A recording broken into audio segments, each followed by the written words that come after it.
ಬೆಂಗಳೂರಿನ ಹೆಸರಾಂತ ಕಂಪನಿಯಾದ ಕಾನ್ಫಿಡೆಂಟ್ ಗ್ರೂಪ್ನ ಅಧ್ಯಕ್ಷರಾದಂತಹ ಸಿ.ಜೆ. ರಾಯ್ ಅವರು ಇಂದು ಮಧ್ಯಾಹ್ನ ಆತ್ಮಹತ್ಯೆಯನ್ನು ಮಾಡಿಕೊಂಡಿದ್ದಾರೆ. ನಾನು ನಿಮಗೆ ಎಕ್ಸ್ಪ್ಲೇನ್ ಮಾಡ್ತಾ ಹೋಗ್ತೀನಿ ಯಾವ ರೀತಿ ಆಯಿತು ಈ ಒಂದು ಕೃತ್ಯ ಅಂತ. ನೀವು ಈ ಒಂದು ಬಿಲ್ಡಿಂಗನ್ನು ನೋಡ್ತಾ ಇರ್ಬೋದು.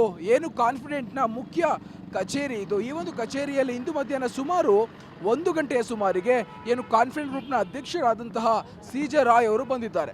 ನಂತರದಲ್ಲಿ ಏನು ಇವತ್ತಿನ ದಿನ ಏನು ಕೇರಳ ಮೂಲದ IT ಅಧಿಕಾರಿಗಳು ಬಂದು ಇಲ್ಲಿ ತೆರಿಗೆ ದಾಳಿಯನ್ನು ಮಾಡಿರೋದು. ಅದರಲ್ಲಿ ಅತಿ ಪ್ರಮುಖವಾಗಿ ಏನು ತೆರಿಗೆಗೆ ಸಂಬಂಧಪಟ್ಟಂತಹ ಏನು ಕಡತ ಅಥವಾ ಡಾಕ್ಯುಮೆಂಟನ್ನು ಅಧಿಕಾರಿಗಳು ಪರಿಶೀಲನೆಯನ್ನು ಮಾಡ್ತಾ ಇದ್ರು. ಈ ಒಂದು ಹಂತದಲ್ಲಿ ಏನು ಸಿ.ಜೆ. ರಾಯ್ ಅವರಿಗೆ ಇಲ್ಲಿಗೆ ಬುಲಾವನ್ನು ಕೊಡ್ತಾರೆ. ಆ ಒಂದು ನಿಮಿತ್ತ ಏನು ಸಿ.ಜೆ. ರಾಯ್ ಅವರು ಮಧ್ಯಾಹ್ನ ಸುಮಾರು 1 ಗಂಟೆ ಸುಮಾರಿಗೆ ಈ ಒಂದು ಕಚೇರಿಗೆ ಬರ್ತಾರೆ.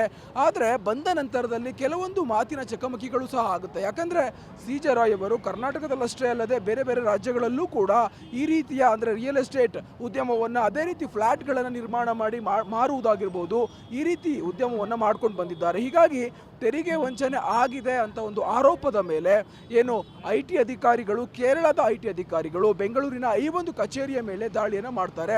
ಹೀಗಾಗಿ ಮಧ್ಯಾಹ್ನ ಸುಮಾರು 3:15ರ ಸುಮಾರಿಗೆ ಏನು IT ಅಧಿಕಾರಿಗಳು ಕೆಲವೊಂದು ಡಾಕ್ಯುಮೆಂಟನ್ನು ಕೇಳ್ತಾರೆ. ನಂತರದಲ್ಲಿ ಆ ಒಂದು ಡಾಕ್ಯುಮೆಂಟ್ಗಳನ್ನು ತರ್ತೀನಿ ಅಂತ ಅವರ ಕಚೇರಿ ಅಥವಾ ಚೇಂಬರ್ಗೆ ಹೋಗ್ತಾರೆ.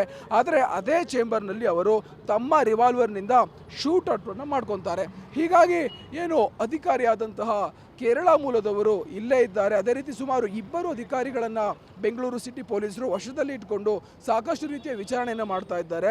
ಅದೇ ರೀತಿ ಏನು ಸಿ.ಜೆ. ರಾಯ್ ಅವರ ಪಾರ್ಥಿವ ಶರೀರವನ್ನು ಈಗಾಗಲೇ ನಾರಾಯಣ ಆಸ್ಪತ್ರೆ ಏನಿದೆ HSR ಲೇಔಟ್ನಲ್ಲಿ ಅಲ್ಲಿಗೆ ರವಾನೆ ಮಾಡಿದ್ದಾರೆ. ಇನ್ನುಳಿದಂತೆ ಮುಂದಿನ ಮರಣೋತ್ತರ ಪರೀಕ್ಷೆಯಂತೆ ಸದ್ಯ ವಿಕ್ಟೋರಿಯಾ ಆಸ್ಪತ್ರೆಗೂ ಸಹ ಇನ್ನೇನು ಕೆಲವೇ ಕ್ಷಣಗಳಲ್ಲಿ ಏನು ಅವರ ದೇಹವನ್ನು ಏನು ಅಲ್ಲಿಗೆ ರವಾನೆ ಮಾಡ್ತಾರೆ. ಇನ್ನು ಮುಂದುವರೆದ ಮಾಹಿತಿಯಂತೆ ಈ ಒಂದು ಕೃತ್ಯಕ್ಕೆ ಪ್ರಮುಖ ಕಾರಣ ಯಾವುದು ಎನ್ನುವುದು ಪೊಲೀಸರು ತನಿಖೆಯನ್ನು ಮಾಡಬೇಕಿದೆ. ಯಾಕಂದರೆ ಈ ಒಂದು ಪ್ರಕರಣದಲ್ಲಿ ಏನು IT ಅಧಿಕಾರಿಗಳ ಸತತ ದಾಳಿಗೆ ಬೇಸತ್ತು ಈ ಒಂದು ಕೃತ್ಯವನ್ನು ಮಾಡಿಕೊಂಡ್ರ ಅನ್ನೋದು ಒಂದು ಕಡೆ ಆದರೆ, ಇದನ್ನು ಬಿಟ್ಟು ಬೇರೆ ಯಾವುದಾದರೂ ಕೃತ್ಯದಲ್ಲಿ ಇವರು ಪಾಲ್ಗೊಂಡಿದ್ರ, ಅಲ್ಲಿಂದ ಬ್ಲ್ಯಾಕ್ ಮೇಲ್ ಆಗ್ತಾ ಇತ್ತಾ ಅನ್ನೋ ಒಂದು ಅನುಮಾನವೂ ಕೂಡ ಇಲ್ಲಿ ವ್ಯಕ್ತವಾಗ್ತಾ ಇದೆ. ಹೀಗಾಗಿ ಯಾವುದೇ ಕಾರಣಕ್ಕೂ ಈ ಒಂದು ಕೃತ್ಯವನ್ನು ಯಾಕೆ ಮಾಡಿಕೊಂಡ್ರು ಅನ್ನೋದು ಸಾಕಷ್ಟು ಪ್ರಾಮುಖ್ಯತೆಯನ್ನು ಪಡೆದಿದೆ. ಒಟ್ಟಾರೆ ಬೆಂಗಳೂರು ಪೊಲೀಸರು CCTV ಪರಿಶೀಲನೆ, ಅದೇ ರೀತಿ ಮೊಬೈಲ್ ಪರಿಶೀಲನೆ ಎಲ್ಲವನ್ನ ಮಾಡ್ತಾ ಇದ್ದಾರೆ. ಕೆಲವು ದಿನಗಳೇ ಅಂದರೆ ಇಲ್ಲಿಂದ ಸುಮಾರು 2 ರಿಂದ 3 ದಿನಗಳಲ್ಲಿ ಈ ಒಂದು ಆತ್ಮಹತ್ಯೆಗೆ ಕರೆಕ್ಟ್ ಆದ ಅಥವಾ ಸರಿಯಾದ ರೀಸನ್ ಏನು ಎನ್ನುವುದು ಎಲ್ಲರ ಮುಂದೆ ಸಿಗಲಿದೆ. ಕ್ಯಾಮರಾ ಪರ್ಸನ್ ಯುವರಾಜ್ ಜೊತೆ ಗಿರೀಶ್, ಜಾಂಟಿ ನ್ಯೂಸ್, ಬೆಂಗಳೂರು.